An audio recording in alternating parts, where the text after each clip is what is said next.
Botafogo negocia a contratação do lateral direito Renzo Saravia, que está livre no mercado após rescindir com o Porto de Portugal. Na temporada passada, ele atuou emprestado pelo Internacional. O argentino é visto como reforço de impacto pelo investidor John Testor e tenta então a sua chegada para a sequência dessa temporada. Os contatos pelo defensor de 28 anos iniciaram ainda na última semana e o clube carioca tem grandes chances de anunciá-lo muito em breve. A informação é do site UOL Sport.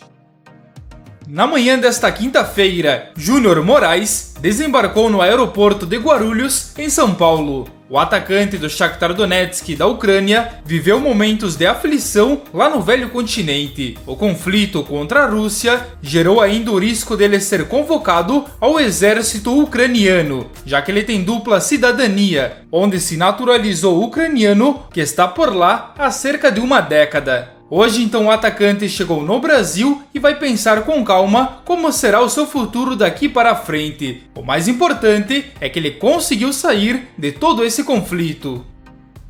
Um outro jogador que também foi impactado com os conflitos na Ucrânia foi o atacante Maroni, que pertence ao Midtjylland da Dinamarca. O staff do jogador revelou que estava tudo certo com o Internacional, mas o clube desistiu do negócio. O motivo foi precauções econômicas. Isso porque o Colorado usaria o dinheiro da venda de Yuri Alberto ao Zenit da Rússia, cerca de 150 milhões de reais. Porém, com as sanções econômicas de vários países à Rússia, o Inter teme não receber toda essa bagatela e por isso adota precaução na parte econômica e acabou desistindo do atacante brasileiro que tinha como certa a sua chegada em Porto Alegre.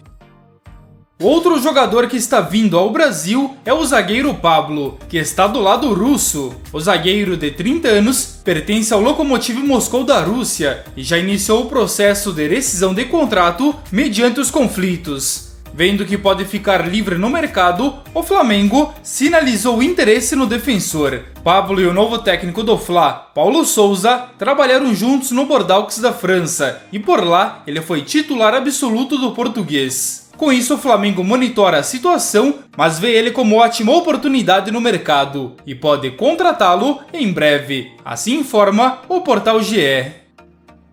O Flamengo não está contente também com as atuações recentes de Hugo Souza e de Diego Alves, por isso a direção cogita alvos no mercado para comandar o gol. O nome favorito segue sendo Santos, que pertence ao Atlético Paranaense, porém outras alternativas estão sendo cogitadas. O nome de João Paulo, goleiro do Santos, vem sendo um pedido principalmente pelo torcedor do clube carioca.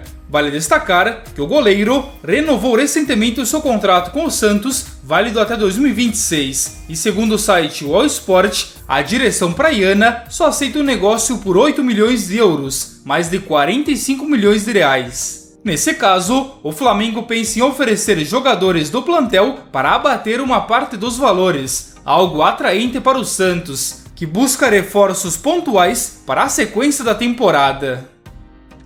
O Corinthians recebeu uma oferta pelo meia-atacante Gabriel Pereira, jovem cria da base de apenas 20 anos e considerado como grande promessa. O Grupo City foi quem fez a oferta. Os valores, porém, não foram divulgados, mas agradaram a equipe paulista, que tende a liberar o jogador. Com a janela europeia fechada, GP deve ir para o New York City, franquia do Grupo City nos Estados Unidos. Ontem à noite, o Palmeiras conquistou o título inédito da Recopa Sul-Americana, após vencer o Atlético Paranaense por 2-0 no Allianz Parque. Zé Rafael e Danilo marcaram para a equipe paulista. O título é o primeiro da história do clube, e o Verdão ainda recebeu uma boa grana por essa conquista, pouco mais de 8 milhões de reais, enquanto o Furacão recebeu apenas a metade.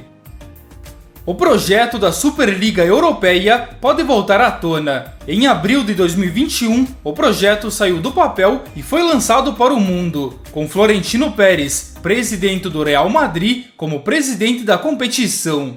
De imediato, a UEFA e a FIFA reprovaram a criação, além de muitos outros clubes e pessoas importantes que eram contra a criação. A competição então perdeu força e agora voltou a ser uma pauta. De acordo com o jornal italiano La Gazzetta dello Sport, os principais apoiadores e que ainda estão em cima dessa ideia é o Real Madrid, Barcelona e Juventus, e que prometem então seguir apoiando essa ideia. Os envolvidos pretendem reformular a ideia da Superliga e relançar. No passado, o projeto envolveria 24 clubes de maior destaque da Europa, porém impactaria diretamente nas ligas nacionais, por isso tanto a UEFA como a FIFA prometem banir os times de seus campeonatos se eles fizerem parte desse projeto.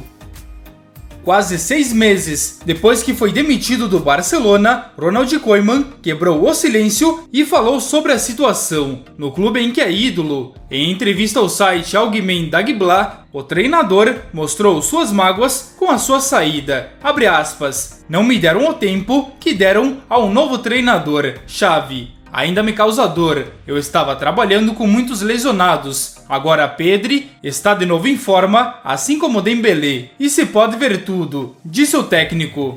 Koeman está magoado principalmente com o presidente do clube, Joan Laporta. Ele reiterou ainda que gostaria de ter mais tempo e os mesmos reforços que Xavi teve agora em sua chegada, para poder então contestar o seu trabalho.